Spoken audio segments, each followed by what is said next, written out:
Welcome to the Real Watchers live stream for July 1st, 2026. This is the second time I've said this today, but we're officially in the back half of the year, ladies and gentlemen, and our favorite NBs. But thank you all so much for joining us this week. Of course, my name is Garrett. And I'm Kevin. And we are your lovely co-hosts. Hope you're having a fantastic week so far. Kevin, how the hell have you been? Doing pretty good. I watched a lot more movies than I thought I would this week, so that's okay with me. You almost matched me again. Almost. I know. I almost matched you again. But it's been a fun week. A lot of good movies that I saw over the weekend, and unfortunately, one bad one that we'll talk about on Friday. Well, way to tease how you feel. Yeah. Yeah, of course. For me, I've been very busy, as you can probably tell. It's a little empty in here because I'm moving. This is my last stream in this room, which is very exciting. So next week you'll see the brand new location. So yeah. But other than that, it's been all righty. Got to see a lot of movies this week, including one that we will both talk about. We're not going to tell you how that one's going until we get there. So, but we got a lot to talk about this week. So let's go ahead and dive into the stories. Up first, the UK government may be intervening in the Warner Brothers Paramount merger. Good. Stop this shit. Because monopoly? No, just because it's like basically Warner Brothers would fall into the hands of another right-wing leaning company. So they would control CNN, they would control CBS, it would just no. I don't want it to happen. Also, Paramount just not a good company, not a good head on its shoulders. That David Ellison's a fucking moron. So and I said that out loud. I hope you heard me, David. But there might be some way they can block it. We'll see. I know the United States, like the Supreme Court, already said that it was not a monopoly. So who knows? But yeah, hopefully we can get something happening here. Yeah. Next up, the Backrooms is heading back to the theaters this weekend with 15 minutes of extra footage. Don't know what this 15 minutes is, but I feel like the movie was perfectly paced, so I don't know what they would put in the place in the movie, if that makes sense. Yeah, so as far as we know, it's going to be 15 minutes of after credits footage of unseen footage, things that just didn't make it into the movie that were on the cutting room floor or whatever. But since the movie is so popular, it's A24's biggest movie ever. You know, they're going to try and get some more money and milk some more money out of fans. And I think that this could help it get back into like the top spot again. Yeah, I think so. But yeah, so it's called, let's see here, Backrooms Everything Must Go Edition. Oh, okay. Because of the furniture store. But next up, Neon has officially purchased the rights to Luca Guadagnino's movie about OpenAI and Sam Altman. We talked a little bit about this last week. Amazon dropped this movie because they signed a big deal with OpenAI, who is run by Sam Altman. So they dropped the movie. So Neon has picked it up, and hopefully means we'll still get to see it on time as it comes out later this year. Yeah, that would be very cool to see. I'm glad. I mean, Neon's a great distributor, so I don't see... Neon, A24, all of them. I mean, A24 is in a little bit of hot water right now because their whole AI thing that they got going on, but they're making it very clear that they're not generating content. It's just to help develop tools, which means it could go nowhere. Yeah, exactly. And I'm anti-AI, and I realize that it's it's helpful. Something may not even come of it. So. Exactly. Next up, Paul Dano is joining Callum Turner and Margaret Qualley in Paramount's remake of Possession. Is it Possession? Right? Yeah. Okay, perfect. Cool. I would just like to see a trailer of something some sort, because I don't know. Have I seen Possession? Yes, you did. You watched this a couple months ago. It's the whole classic horror movie, very highly rated. I think you kind of thought it was okay. Okay. But yeah, so we are getting an American remake of this like 50 years later. So nice. Hey, good time to make a remake. Not like Moana. Yeah, exactly.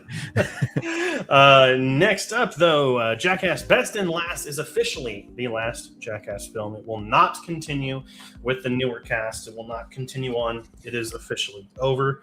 This comes off the heels of what many people are calling a disappointing opening, even though it already made its budget back. But it's totally it's a Jackass movie. Like, what do you expect? Like, perfect cinematography? No. No, So but the last movie had $100 million run, and this barely cracked $10 million in its opening weekend. So a lot of people are saying that this is going to be considered a flop. But it is funny because it's the highest rated one critically and like audience wise. It has the highest cinema score from audiences. So weird. who knows? I mean, Who maybe knows? it's one of those things that people will just go to more and more because there's a lot coming out right now. So I mean, word of mouth as well, just like Obsession. Maybe word of mouth gets out and people go see it this weekend. we'll see. But next up, Zach Kreger will co-write a film based on the internet legend Siren Head.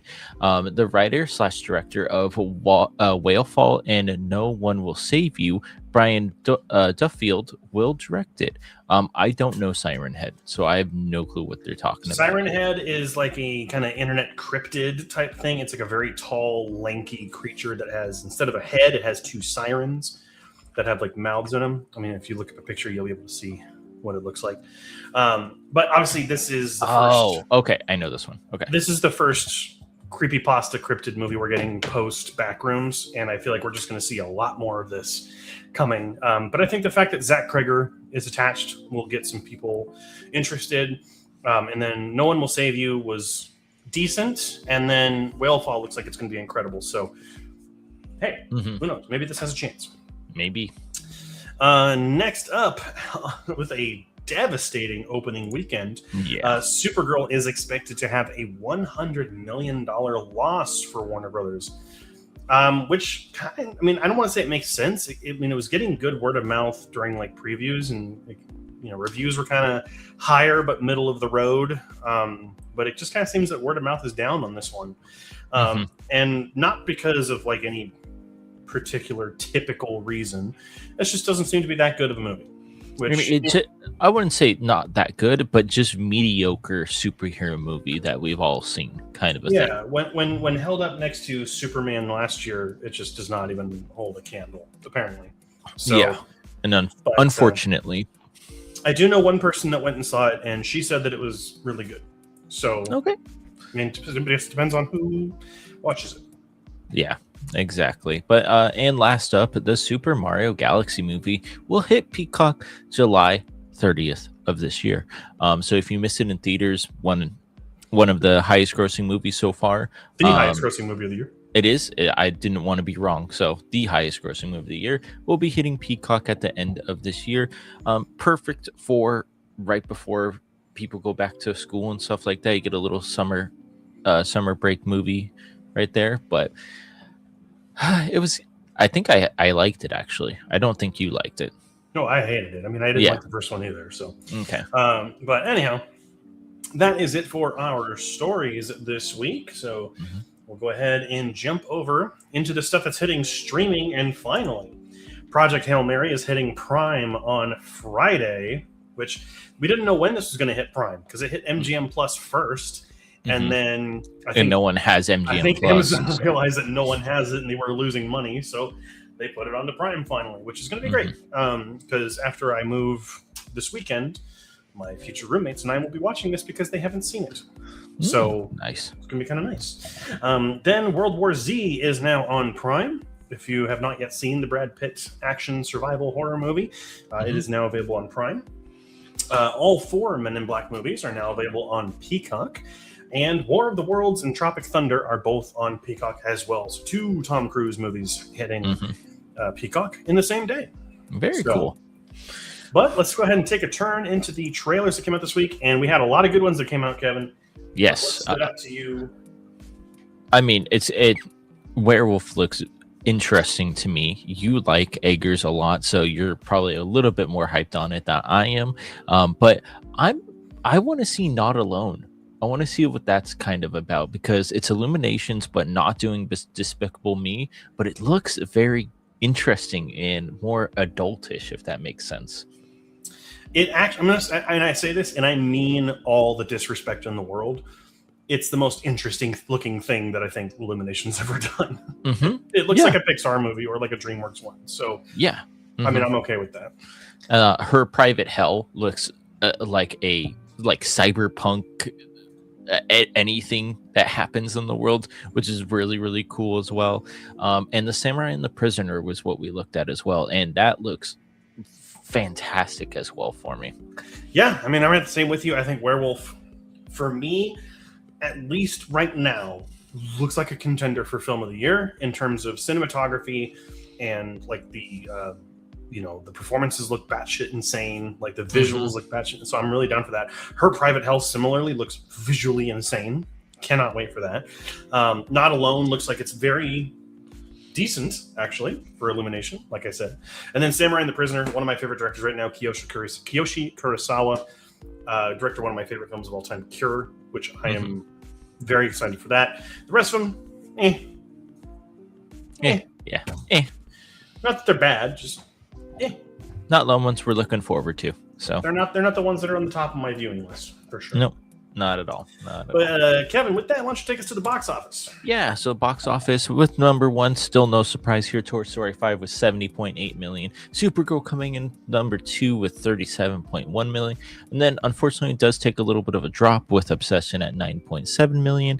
Jackass Best and Last with 8.5, and Disclosure Day with $8.3 million, rounding up the top 5.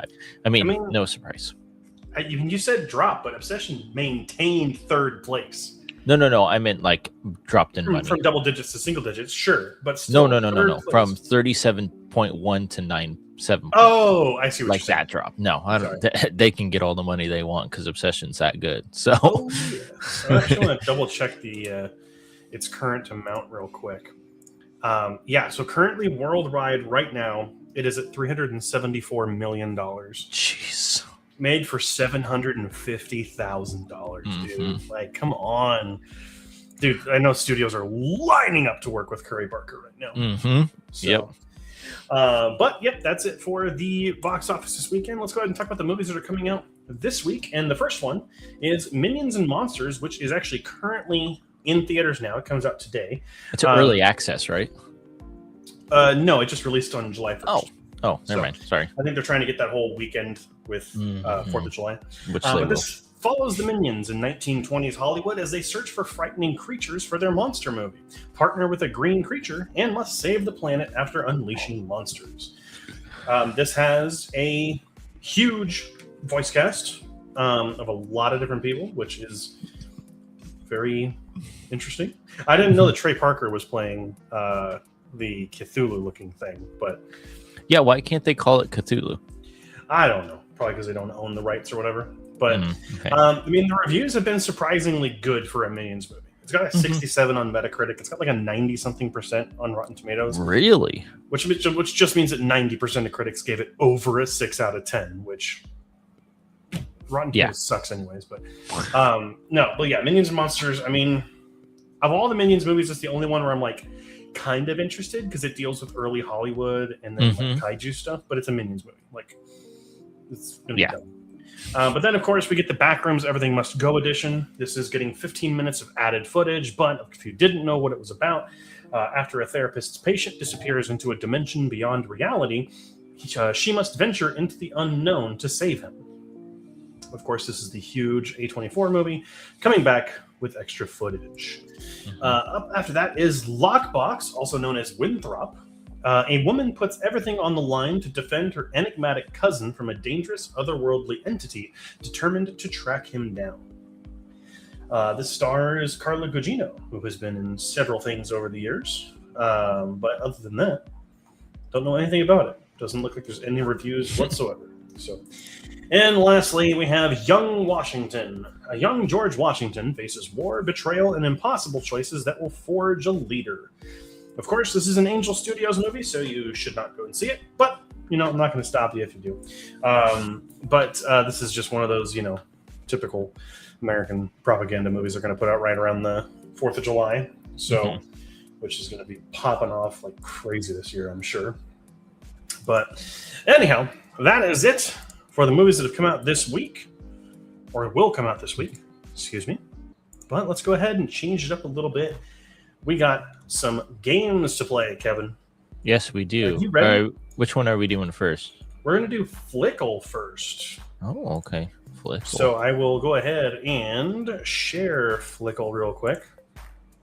Alrighty, so this is our first clip for Flickle. Here we go.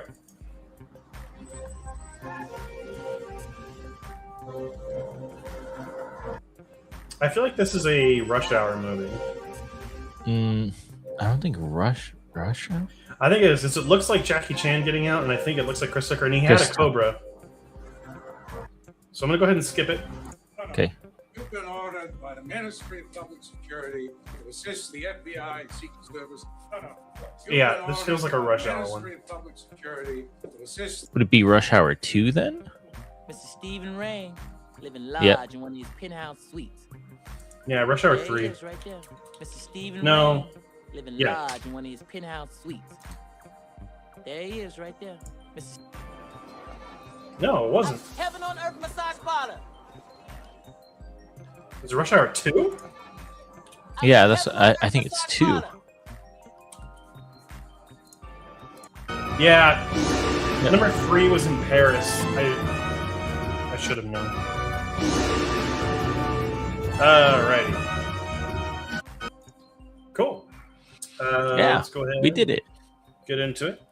Fox Pixar, why don't you like Angel Studios? Because they're right-wing propaganda that supports a lot of fringe conspiracy theories, and we don't like that. Yeah. We're going to do another one? Yep. I just have to change windows. Next up is... Oh, yeah, I do. Okay. Framed. Yep. Let's go ahead and get into it. I actually don't know what this is off the top of my head. Like, I want to say maybe Elysium? I was going to say Elysium, because I just watched it and it looks like that. Let's try it.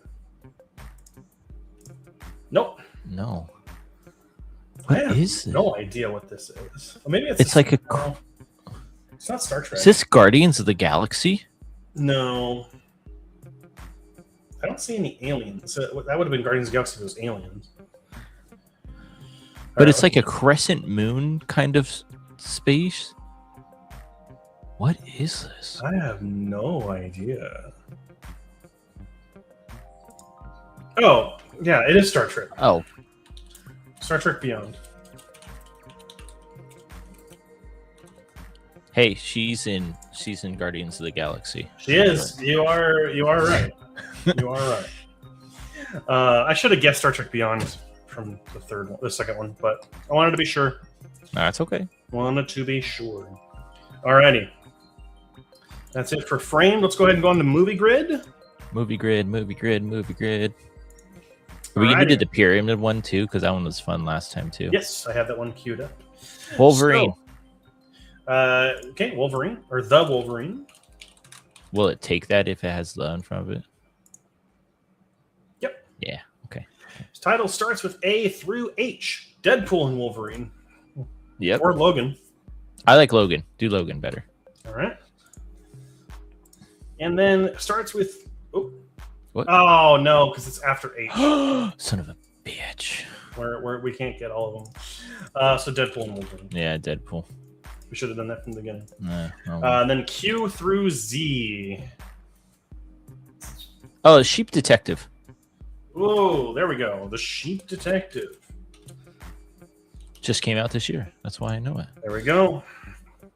Alrighty, director, actor, Kristen Stewart. I want to say...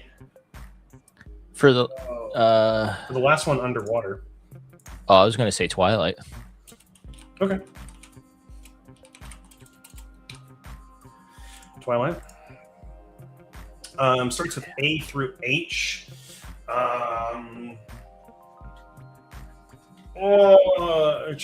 Wasn't she in? So no I, J, K, L. Oh, no I. No I. I was just saying Love Lies Bleeding, but that wouldn't have counted. That's what I was thinking too. Yeah. Something else with her in it that starts with A through H. Oh, it's going to drive me nuts. I have to come back to those. Yeah. Salma Hayek, Eternals. She was in Eternals. Mm-hmm. And then Q through Z. What's Quentin Tarantino's movie that she's in? From Dusk Till Dawn, so that Oh. wouldn't count. Nope. Salma Hayek. Why am I like blanking on her right now? I'm blanking. I think I just know her from Eternals, to be perfectly honest with you. She's in so many movies, though. All right. Well, we'll kind of think about it. Okay. Kristen Stewart. I mean, I'm trying to think of any of these here. Oh, Frida. She was in Frida. With Frida Kahlo.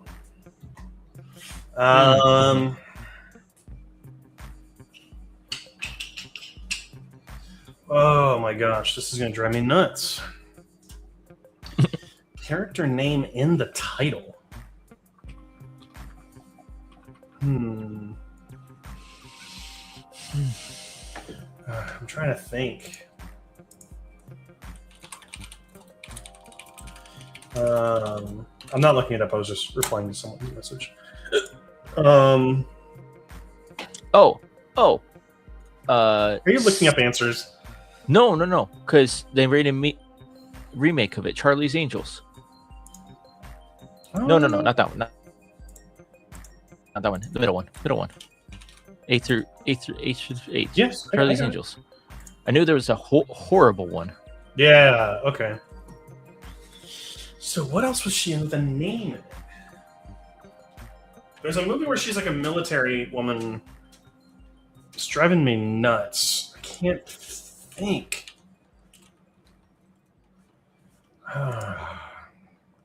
I'm not going to get the Salma Hayek one, so I'm going to try to do the Kristen Stewart one.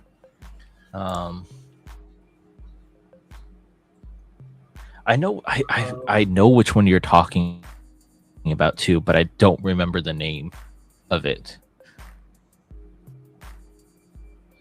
Oh my gosh. I have it on the tip of my tongue. It's a movie about Princess Diana. We had a comment here.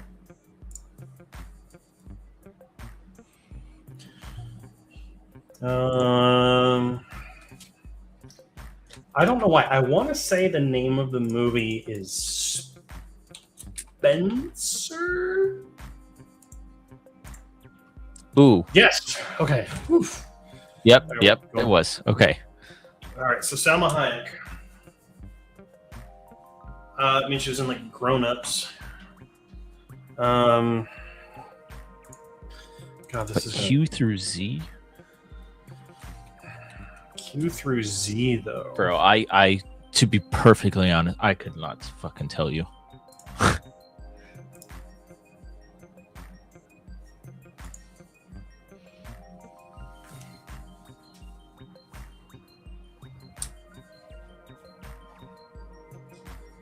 Oh! So you just pull it out of your... I may have had an epiphany. Oh, okay. What is it? She's in Puss in Boots? Oh, that's before Q. Shit. Oh.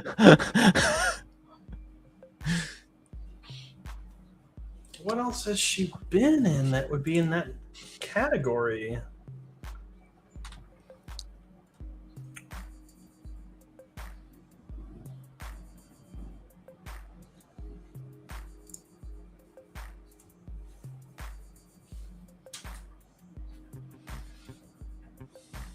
I want to say maybe... Oh, actually, Fox Pixar just put it in the chat. I'll take it. Wild Wild West. She was, in fact, in Wild Wild West. Damn! Well, thanks, Fox Pixar. Yeah, would have never thought of that. Great save there. Great save. Alrighty. Well, that is going to take us to the last one, which is Movie Pyramid. Are you ready, Kevin? I'm ready for Movie Pyramid. Alrighty. First row, we need 4 movies released from 2010 to 2026 with Anya Taylor-Joy. Easy. I'm going to go ahead and say Furiosa. I'm going to say One Night in Soho. Is that I think that's what it's called. Is it? Okay. Last Night in Soho. Last Night. I knew it was wrong. Last Night in Soho. She was also in Split. What about she was in Ballerina. No, she wasn't. That was Ana Darmus. Hmm. Anya Taylor-Joy. I mean, it's technically 2023, so Dune Part 3?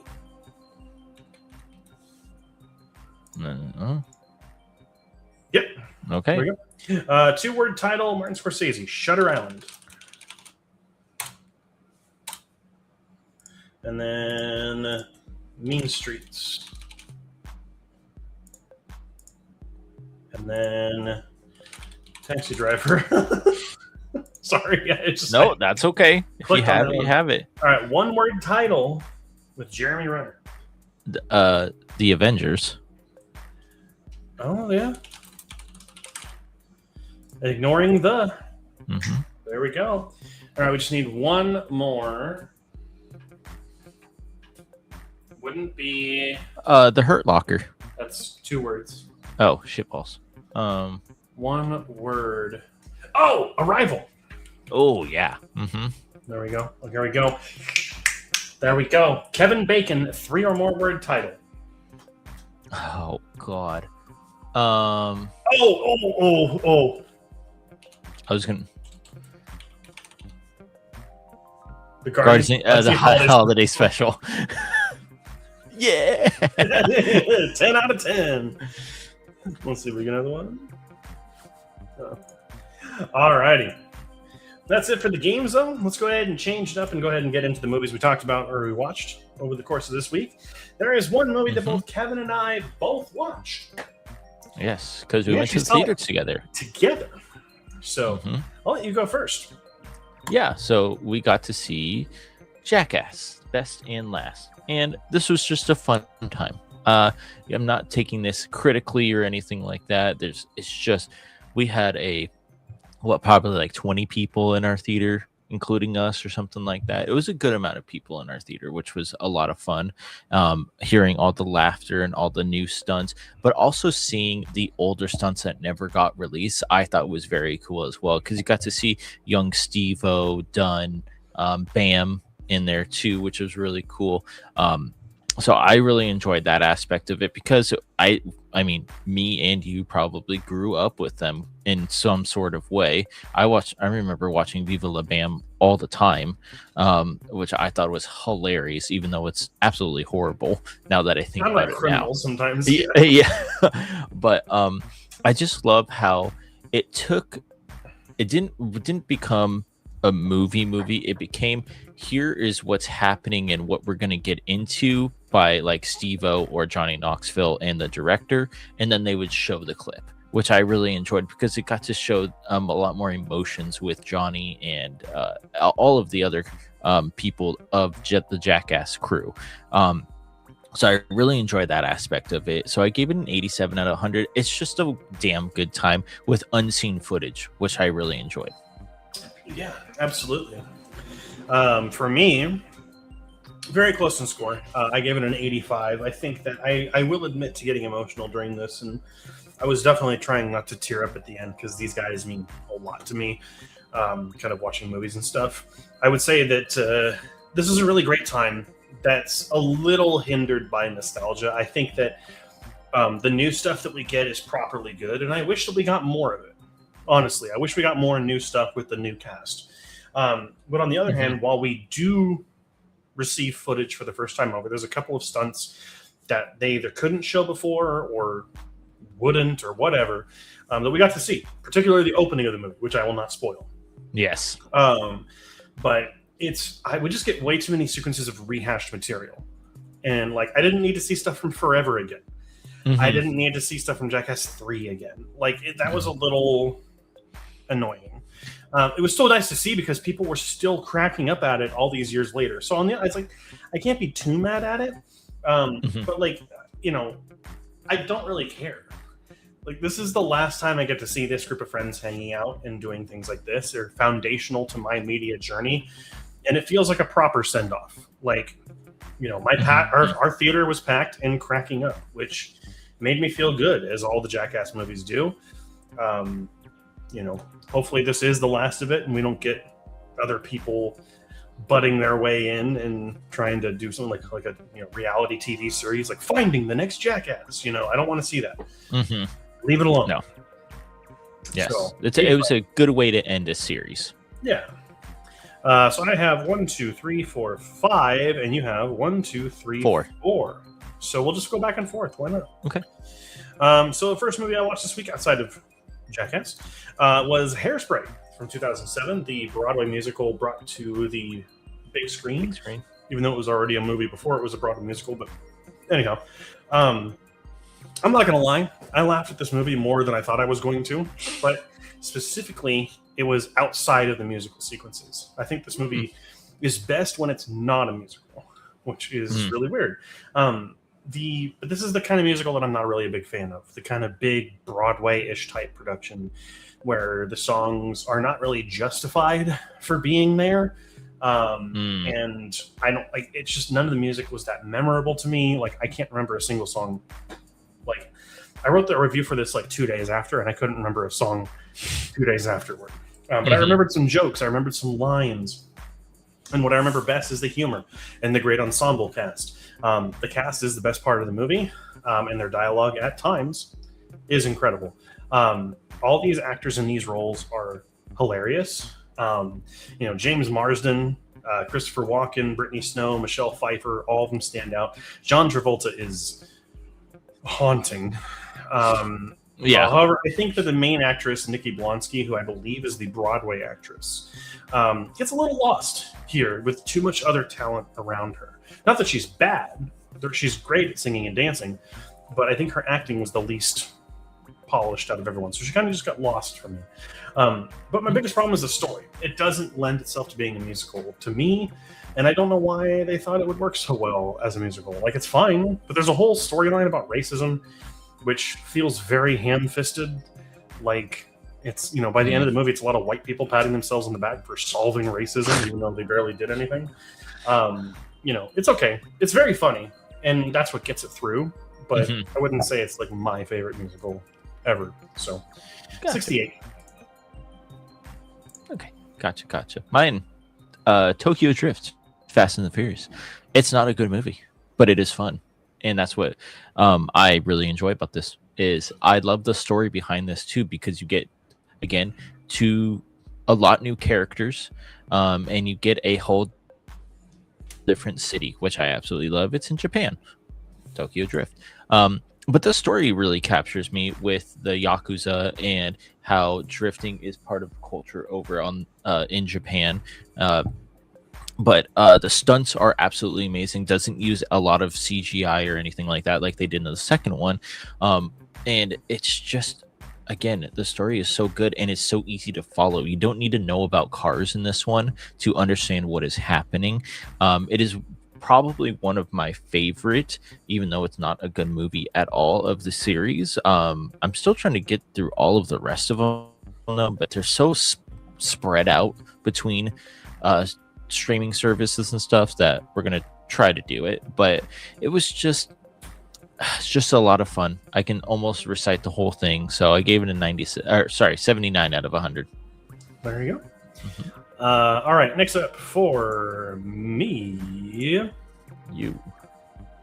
is Maternal Instincts. This is a new Netflix documentary. I just watched this on Saturday when I was doing some work. Okay, the actual storyline behind this is so tragic. It is sad. It is just very horrible what happened.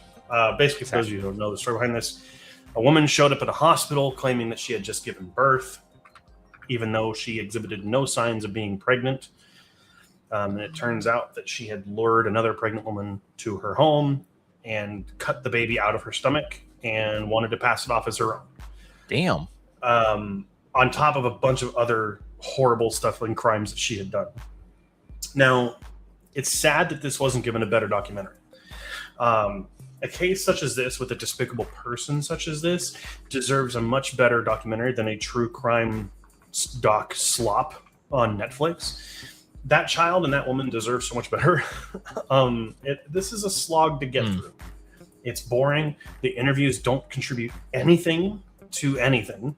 Like we do get some good information about her other crimes and schemes and things she did, like real estate scams and everything. And for reference, though, I have seen this movie starts with the body cam footage of her in the hospital. I have seen this body cam footage on a YouTube channel. I believe it was Iwu, which is Explore With Us, who does like a bunch of body cam like documentary videos, and that was far better because you get uninterrupted footage and you get real police statements and things like that. It's far better than this, and that was like 20 minutes. This doesn't need to be an hour and a half. I don't get what these people are trying to do. It's 80% fluff and 20% usable, pertinent information. I would watch the YouTube stuff instead, honestly, because it's better made. But like, you know, I hope that horrible woman gets what's coming to her. She's the youngest woman sentenced to death row in Texas. So, yeah. But anyhow, 30 out of 100. Don't watch it. Just watch the Iwu video instead. Gotcha. Okay. But mine. Last Breath. Damn.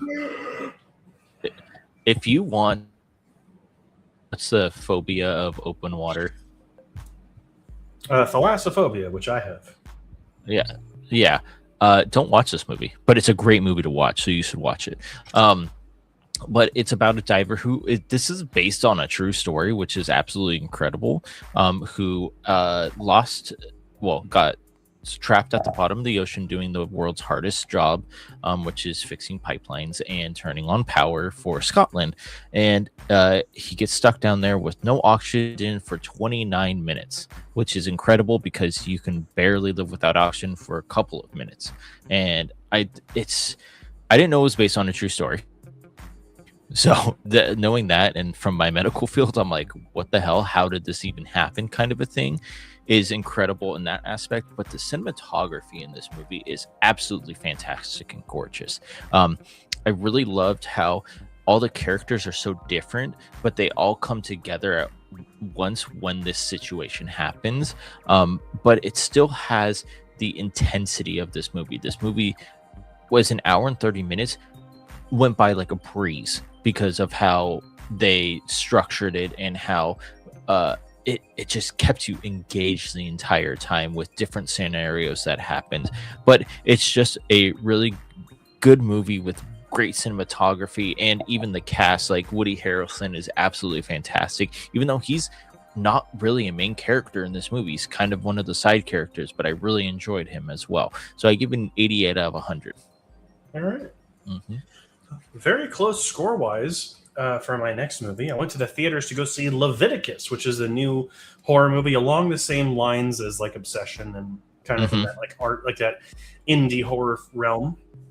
This time coming from Australia. And this movie is a brutal reminder of the fact that some parents and most religious organizations would rather get rid of a problem than ever consider trying to work with someone or be, you know, actually which they should do, which is be empathetic.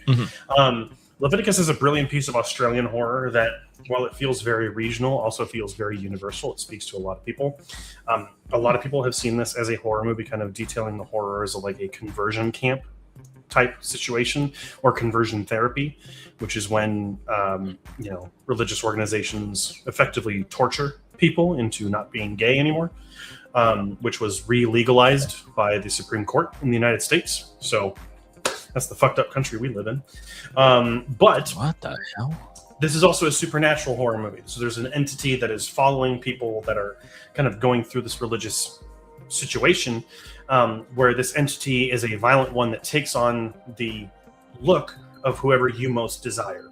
And in this movie, it's about two teens who have a passion for each other, and it's found out, and then they're put through this religious ritual, and then they get the entity that end up following to chase them and try and kill them. The movie doesn't explain anything, which I love here. I think it's a very smart decision from the writers, because I think if they just said, "Oh, it's a demon," it would have been like, I would have hated that.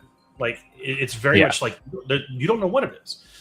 I mean, my theory, I think it's an angel, because I think that's much more frightening. than having it be like a demon or whatever. But I also think that it brilliantly handles the religious aspects of the story. Toward the end of the movie, during a climactic event, though, there's a scene where there's some humor that it's like right during the middle of the climax, and it just sucked up any of the tension away. And it was like, it was such a distraction. I was just like, oh, okay, fine. And then we got back into it. While funny, I do think it was just too forced, and it felt like a major speed bump. Okay. But other than that, I think that, you know, it had some really good performances. The main two characters are absolutely incredible. Their chemistry, like Brokeback Mountain levels of chemistry. Like these guys. But other than that, like there's some questionable side performances. But apart from that, I really enjoyed this film, and I can't wait to see what comes next from this director. So hopefully this gets them another film. But all right, let's go ahead and get Very to cool. Very good. Kevin's next movie. There you go.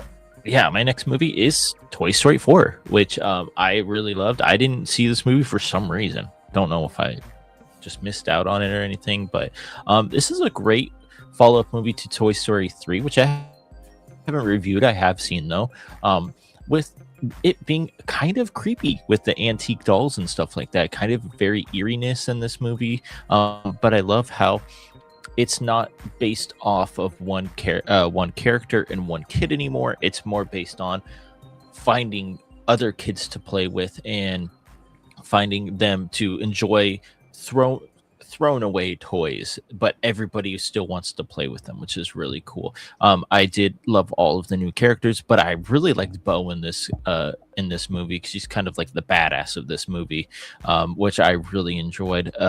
And again, like the creepy servant dolls, which is really cool, but it does deal with denial and rejection, which is more adulty than anything else. Than a kid in a kid's movie, which I thought was a really good pivot. Because when Gabby gets her voice box back, the girl that she wants to become her owner rejects her, and I thought that I did not see that coming, which I really enjoyed. And then they find a way to give her I don't want to say a purpose, but to be a toy for somebody, which I really liked how that they kind of switched it up. So I gave it an 88 out of 100. Really, really good. Gotcha. All right. Wish I could say the same about my next movie, which is the 2016 Blair Witch. I don't think it's better or worse than the original. I think it's actually right on. I think I gave it the same point value. I think on the good side, this does feel like a true sequel. It does continue the story of the first movie, albeit a bunch of years later. And I think that while the film has its myriad of issues, it does have a few positives worth pointing out. Like, it does a good job of maintaining a constant level of tension and creepiness throughout. I think it is good in that regard. Director Adam Wingard does an excellent job of making the found footage format work here as much as possible, in tribute to the original film. And also the new power set that the witch has in this movie is much more interesting and lethal than ever. I like that. However, the film descends quickly into trope after trope, and the overuse of jump scares kills this movie. It's like it should just be creepy, tense, and unsettling throughout. That's all it should be. Not having things jump out at you. I did not like that. Also, the characters are annoying. I don't know why Hollywood keeps insisting that every character in a horror movie needs to be so unlikable. Like, it's like there's like, sure, it's cool to watch them die because you don't care about them and they're bad and you're like, ha ha ha ha, right? But no, that doesn't create any tension. There's no narrative tension or anything that causes you to care about these characters. Because when you care about a character and they're a good character and then they're at threat of dying, you care more, you get invested in them more. It's better. Not here. And no, this movie, there's a lot of talking about this movie where they say they revealed the witch. It's not, I don't think it's her. I don't think they revealed the witch in this movie. I think it is one of the victims of her doings. There's other characters that are mentioned in the lore of Blair Witch that could be still there helping her.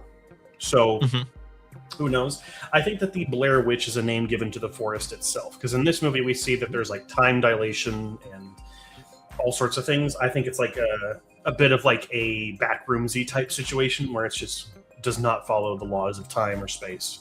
So, but it's okay. 40. I mean, it exists. 40 out of 100. You know, I'd probably watch this one again over the first one, but Oh, okay. even though I think I give the other one a slightly higher score just because it started the whole genre. Yeah. So, alrighty, and not too much of a change for you.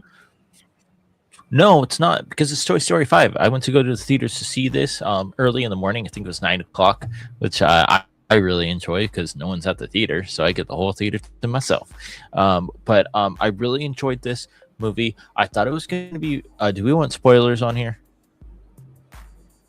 I have not seen it yet. No spoilers. Okay. So it is a very good movie that pulls some strings, but then also redeems some people, which I thought was very interesting, but very good at the same time, because again, it's all about technology and taking away kids from their toys that they used to play with, and grow up with, and it's destroying the child system because it's just screen time.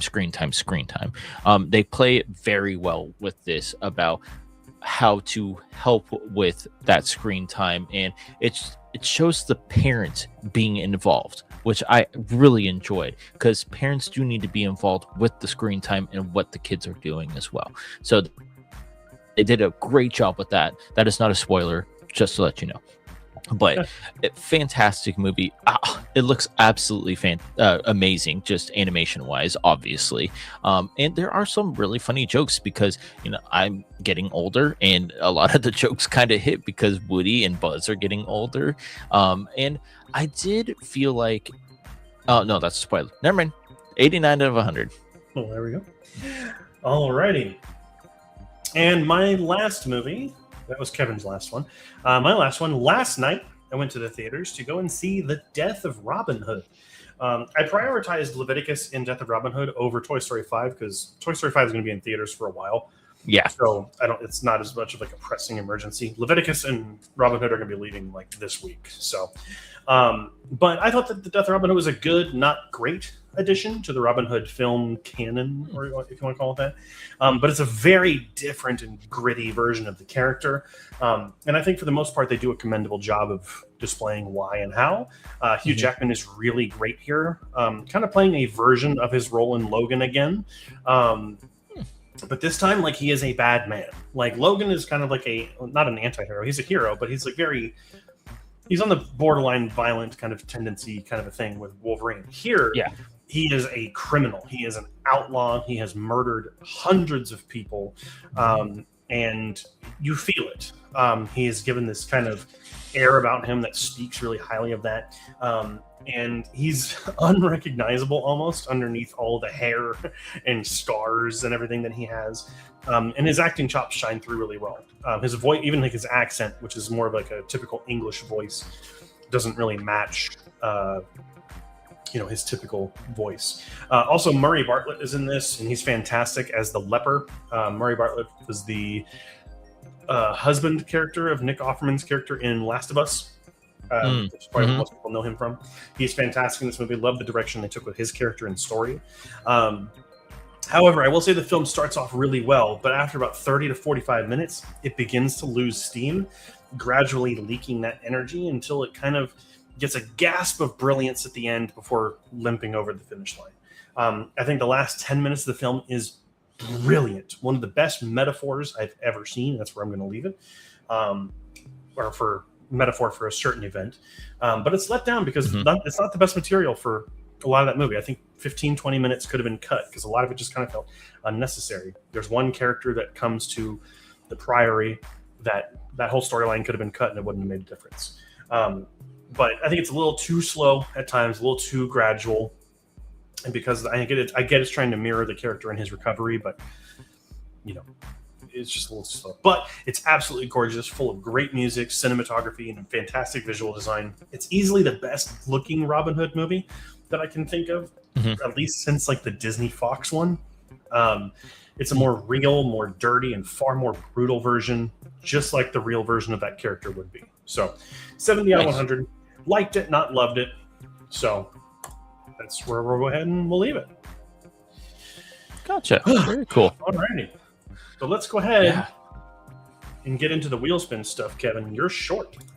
Yeah, my short was about kind of Robin Hood, but it's Rabbit Hood, which is really good. I really love this animation. It was absolutely flawless. I feel like the story behind it too is really good. Some of the shorts that we get nowadays don't have a story behind it. It's just funniness after slapstick comedy. But this one really had a story to it that I really enjoyed. And especially for a short as well, you get the whole story and then no filler in between, kind of a thing. But again, it's the animation that is tip top shape on this. 1949, can't go wrong with it. 95 out of 100. All right. Yeah, I really like that one too. My short was also from 1949, but it was a Disney one. It was Donald's Happy Birthday, and it is nice. Yes, Huey, Dewey, and Louie in this, and they're at Donald Duck's house, which is their uncle, and basically they do all their chores and they get their money, but they want to use that money to buy Donald a birthday present. But then Donald says, no, you should save your money, not knowing they want to buy him a gift. So the whole thing is them trying to steal back the piggy bank that has their money in it so they can go and get him a birthday gift. They get the money, they leave, they go and get the cigars. Donald finds them taking the cigars up to the treehouse and thinks that they went out and bought tobacco. So punishes them by making them smoke all of them. Until he sees the card in the bottom of the box, realizing it was for him. And that's the whole short. This one just straight up has child abuse in it, and it is kind of dark. Now they're allergic to nicotine. It's got some good animation to it, and I actually genuinely like to see Huey, Dewey, and Louie kind of doing something, trying to do something nice for him instead of just being like a menace. So that was kind of nice. But yeah, the child abuse part kind of holds that back a little bit. So, but it's fine. Yeah. But your movie, Kevin, is. Yeah, One Missed Call from 2008. There's a lot of them, so this is the one from 2008. Just let everybody know. Not as many movies as I have for my title. What's yours again? Oh yeah, that's true. But this one is the concept is very interesting. Getting a phone call and then you die. But it doesn't tell you how you die. You hear it how you die, which is I thought was a very interesting concept when watching this for the first time. But you don't give a shit about the characters. And again, it's the horrible acting along with it. I'm not saying that anybody in this movie are horrible actors or actresses, but in this movie they are atrocious, and it's maybe the writing. It probably is. So I'm going to say it's the writing. But it was just, I couldn't keep looking at my watch the entire time. It's an hour and 27-minute movie, but it has the trope of kill, what can we fill in? Kill, what can we fill in here? And unfortunately, that's what it happens here. But I still did like the kills and how you don't know how they get killed until it actually happens, because maybe you thought you heard a train in the phone, but no, it was a big semi truck or something like that. So that difference I really enjoyed. So I gave it a 64 out of 100. It's not the best, but it's not the worst as well. All right. So One Missed Call was Kevin's movie. My movie was Dr. Jekyll and Mr. Hyde from 1931, and this movie was actually really good. Very ahead of its time with the depictions of some things, but it never feels quite as good as some of the Universal monster movies, even though I think this should be counted among them. What really stood out to me for this was the depiction of an abusive relationship back in the 1930s, which feels very far ahead of its time. It definitely feels like it is a statement on toxic masculinity as opposed to kind of a monster movie, which is kind of nice. That this was more so kind of going for like a surreal psychological examination of the two sides of someone, both like the noble, nice side and then the downright despicable side. You know, in that regard, I think Frederick March does a really good job of portraying both sides of the character, both Dr. Jekyll and Mr. Hyde. The film is a little slow to start. I would say the first 20 minutes or so has a lot of melodrama, kind of soap opera-y type stuff. But then when it gets going, it doesn't stop. It's initially, I wasn't a big fan of the way they were telling the story, but then it really grew on me as time went on, especially as we got more stuff with Mr. Hyde. The way they contrast Jekyll and Hyde makes it just, I really enjoyed that part of it. Also, I like the production and the cinematography. It's a great looking movie for its time. This movie is older than the movie we watched for Movie Club this week. And the movie we watched for Movie Club this week looked worse than this, which is crazy to me. But it's a really cool piece of early horror. I really enjoyed this because it felt different than a monster movie. It was more of a Lynchian, surreal type exploration of toxic masculinity, and I really enjoyed that. So I give it an 80 out of 100. Nice, very cool. I would say that this is a Universal monster movie, though, because a lot of people. Oh, really? Okay. Well, it's a monster movie. Technically not. It is a monster movie. But I would say it's more so like a surreal drama with some horror aspects to it. So, but let's go ahead and change it up. Let's go ahead and get into our favorite part of the show, Kevin, which is what? Is where we spin a wheel and it makes us watch something that either it's good, either it's bad. It's Academy Award or it's a Tony Award. So we don't know. Wait, weird to watch a Tony Award because Tony Award is the Broadway stuff. No, what's the bad one? Razzie Awards. That's what it is. So, of course, if anyone has any movies you'd like to add onto the wheel, go ahead and get those into us now. We'll go ahead and get on. We give about a minute and a half, 2 minutes or so. I did already have a friend of mine reach out and give us a movie for Enrico Piaggio, An Italian Dream, a movie about the creation of the Vespa, which I heard was pretty good. All right. Shaolin Soccer from 2001. Oh, gosh. Shaolin Soccer from 2001. I've never seen it, but I know of it. I know of it too, but I've never seen it. So, but if anyone else has any movies you'd like to go ahead and add on, go ahead and put it in the comments section. Kevin, how else? What are you hoping for this week? You got a horror movie. Mm-hmm. So what do you want this week? Maybe I had a horror movie. Give me a classic movie. Like, I don't know if Gone with the Wind's on there, but something along those lines. This would be cool to see. Okay.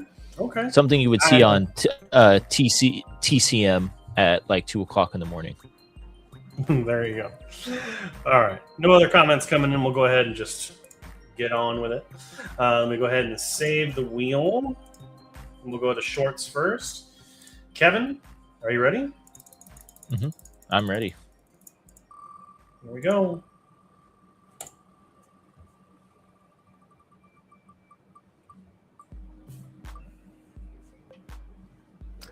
This is a me one, so we'll respin. Let's get a new one. Hopefully it's not a... it's the same one. That's hilarious.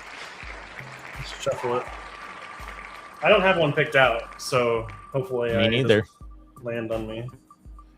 Nope. It's going to be my bunny lies over this. Nope, that's mine. Gosh. Oh. We just keep spinning until it lands on one you haven't seen. Yeah. And it's going to be that one. Wabbit Twubble. It's going to be Kevin's this week. All right. We'll remove that, shuffle it up, and spin it for me. Let's give me something, give me something, give me something, give me something. And it's going to be a Kevin one. Oh my gosh. Shuffle it up and respin. Come on, Mr. Wheel. History. I think that's a me. Yep. One more. I'll give it one more. I'm picking the closest one. I don't want to stay. That's crazy. Cellbound. Nope. Porky's Moving Mystery. I will take that. Hey. That sounds like a me one anyway. All right. Close that, and I'll go ahead and add a Kevin to that. All right. Don't add extra K. Yeah. All right. Let's go ahead and go to the Wheel of Movies. Shuffle this bad boy up, and Kevin. Let's get my movie. Let's get that movie. Let's get it. And it is going to be... You can't pick for yourself. Go Come on, Shuffle. that could have been for you, and I have a movie that I've had for like months. I'm not Who mad. knows? Let's just spin it again. Insidious. Check and Let see if me you've reviewed it or I've not. reviewed it. Yeah.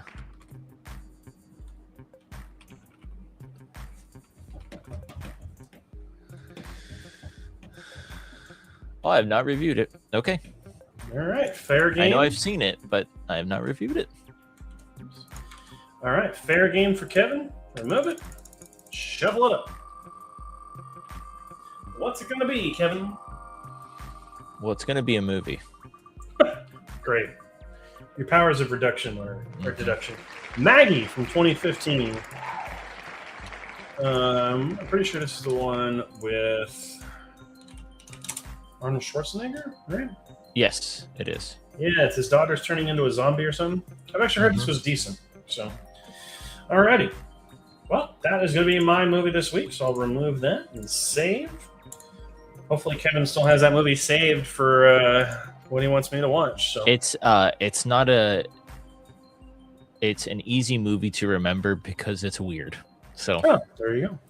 But that's going to be it for this week's live stream. I know it's gone a little bit over, but thank you so much, everyone, for joining us. Of course, we have our show Movie Club, which goes live every single Friday, which this week we are starting the July theme of looking at movies that are older than the 1940s. So basically anything released from the dawn of cinema up to 1939.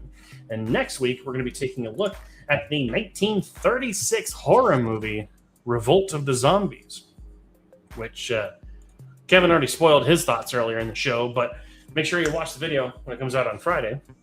But, of course, we also have this show that goes live every single Wednesday at 7 p.m. Pacific Standard Time, where we just talk about all this kind of wonderful stuff with you guys and hang out. So thank you so much for joining us this week, everyone. And until next time, make sure to keep those eyes on the screen.